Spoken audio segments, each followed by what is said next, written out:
Couple Fest.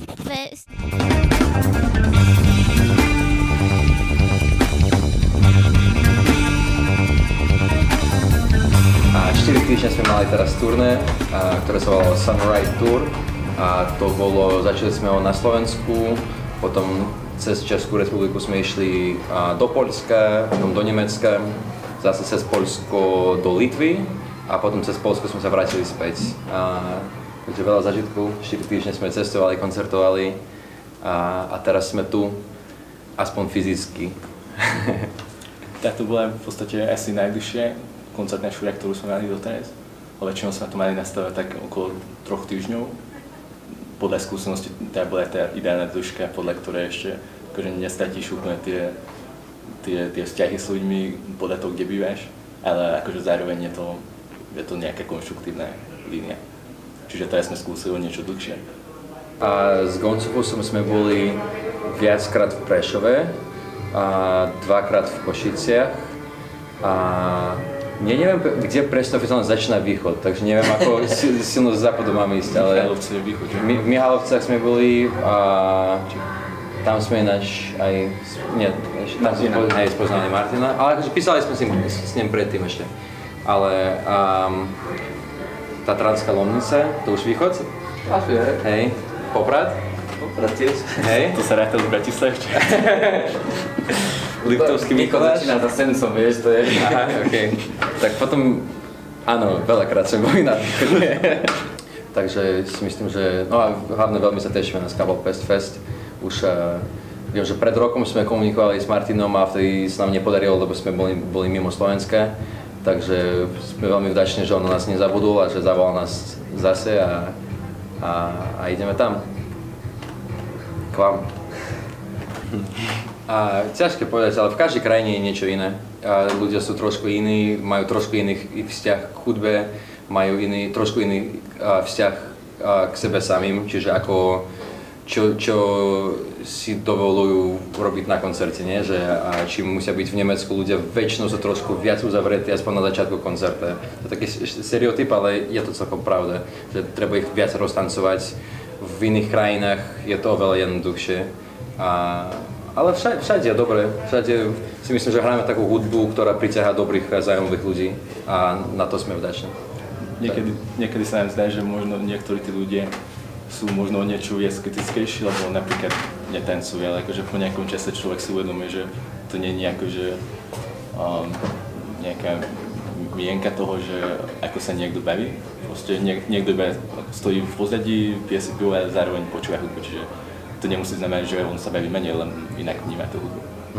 A dobre, akože v každej krajine, v každom meste sa nájde ten človek, ten majiteľ, ktorý chce mať ten zaujímavý klub. Ten, kde ľudia vedia, že každý deň si nájdu niečo zaujímavé a že nemusí sa bať o tom, že privezie tam nejakú blbosť. A máme šancu, že stretávame takýchto ľudí a máme takéto pozvanie tam zahrať. Ja by som tentokrát podľa týchto skúseností povedal, že tá rozdiel aj neviem môcť spraviť podľa krajín, ale napríklad keby som chcel porovnať ako príklad, to bola že Nida, to je také mesto v Litve, pri mori. Akože si predstavujú situáciu, že si na pláži a tam hráš a ten druhý akože protipríklad je Berlín, klub, kde už každý videl všetko a ako keby tým ľuďom už nemôžeš nič nové povedať, ale zároveň proste s tým, ako sme prišli a čo sme odohrali, tak sme mali ten svoj úspech. Čiže tie sú dve také rôzne situácie, kde možno potrebuješ trošku iný prístup, alebo neviem, určite máš inú situáciu a ľudia reagujú inak. Ale nie kvôli tomu, že sú z inej krajiny, ale kvôli tomu, že tá daná situácia je iná. To je ako klasický rozdiel medzi festivalmi a klubmi, že musíš mať trošku iný prístup k tomu koncertu, lebo keď si v klube pravdepodobne ľudia už sú tam na tvoj koncert, čiže nemusíš si ich až tak silno prichytiť, lebo už sú tam. A na festivale je trošku opačne, na festivale si musíš dať proste 150% hneď, aby nielen tí ľudia, čo sú pred tebou, neodišli, ale aj každý iný človek, ktorý zozadu počúva, že nejaká ďalšia kapela hrá, by už to nebola nejaká ďalšia kapela, ale to bolo tá kapela, na ktorú on hneď by išiel ešte raz. Takže tam je tiež taký iný prístup. A keď my hovoríme, že nie sme istí, ako na to odpovedať, je to úplne úprimné. Ale teraz väčšinou, lebo na festivaloch, aj v kluboch, v opisi treba niečo písať, hej, aby ľudia približne vedeli, na čo idú. Tak my tam píšeme, že Transcontinental Groove, že transkontinentálny groove, lebo v podstate to, čo hráme, je rôznych žánrov, ale je vždycky groovy a má v sebe groove. A je to transkontinentálne, lebo máme vplyvy transkontinentálne a tak ďalej. Ale je tam veľa žánrov. Určite to súvisí s tou našou minulosťou, že buď akú hudbu sme počúvali, aké sme mali vývoj ako ľudia, aké sme mali okolie okolo sebe, ako sme sa vyriasli.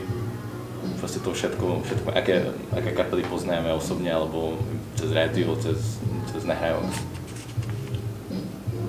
To je všetko vplyvé, a zároveň to nie je iba hudba, samozrejme všetko, čo je umenie alebo prostredie, to má určitý vplyv na toho človeka, čiže konec koncom sme tu. Podľa mňa hráme a robíme hudbu, len tú hudbu, ktorú mohli by sme robiť a hrať. Že sme si, ja aspoň pre seba nikdy som si nevybral, že budem robiť takýto štýl alebo takýto štýl, to je len to, čo robím. Couple Fest.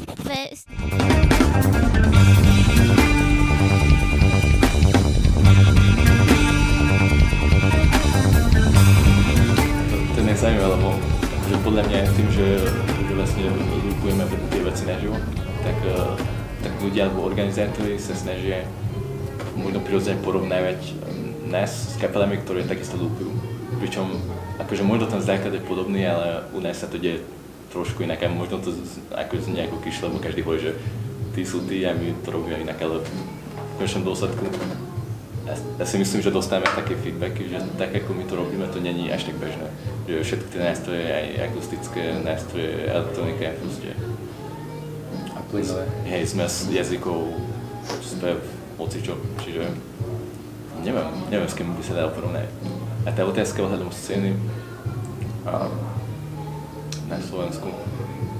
Asi tá celá scéna není až taká obrovská, aby sme si mohli dovoliť sa nepoznať s ľuďmi, s inými, hej, čiže aj keď chceš, aj keď nie, proste po nejakom čase sa stretávaš s tými ostatnými hudobníkmi, nech hrajú hociaký žáner a tým pádom tá celá scéna ako keby je jedna bez ohľadom na štýl. To je taký isté napríklad v Litve, lebo hlavné mesto Litvy, Vilnius, je približne taký veľký ako Bratislava. A tam sme teraz veľmi často. A tiež máme taký pocit, že s časom začíname viac a viac poznávať tie ostatné kapely, celú tú scénu. A je to veľmi podobné tiež, že proste s časom máš pocit, že už všetkých poznáš a sleduješ, čo každý robí a každý robí svoje. A je to dobré. Ja som sa narodil v Komárne, som Maďar, ale akože ja to vnímam tak, že Bratislava ako keby úplne iný svet pre mňa, hej, čiže pre nás je to veľký rozdiel, či žiješ medzi Maďarmi alebo žiješ v Bratislave, kde je akože výrazná menšina, hej, čiže ja som tu, akože už tu nežijem, ale žil som tu 9 rokov vlastne a hej, to bola akože obrovská zmena samozrejme, prostredia ľudí, jazyk. A ja som tu teraz 5 rokov a dostal som sa sem celkom náhodou. Poznal som to trošku cez rodinné vzťahy a tak, ale niečo ma tu priťahlo a teraz som tu zatiaľ. Akože je určite cítiť zmenu, lebo je o tom viac počuť, lebo ľudia konečne o tom rozprávajú a celkovo rozprávajú viac o politiky a o tom, čo sa deje a to asi je dobré, nie? Aby ľudia viac si uvedomili to, čo sa viac rozprávajú o tom, čo sa deje v ich krajine. A no, asi hlbšie nejdem. Je to určite ťažké otázka.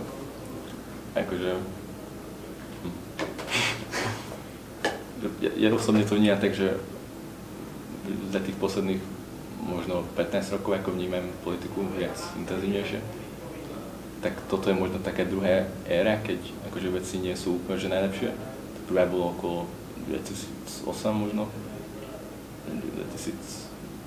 2007-2008 tuším. Akože keď vládla Smer, HZDS, SNS, to bolo také, že trošku pre každého. Viac napätia bolo v vzduchu. A možno ako keby tá nálada sa trošičku vrátila viac. Tak uvidíme, ako sa to vyvíja hlavne, lebo kritické budú asi najbližšie voľby, že ako ako ľudia budú pozerať naspäť na tie 4 roky, že či to naozaj išlo správnym smerom, alebo v skutočnosti sa ukázali nejaké veci, ktoré by akože možno mali byť schované, alebo neviem, či som dosť konkrétny. Tiež nechcem ísť do súdky, lebo akože to je zložité.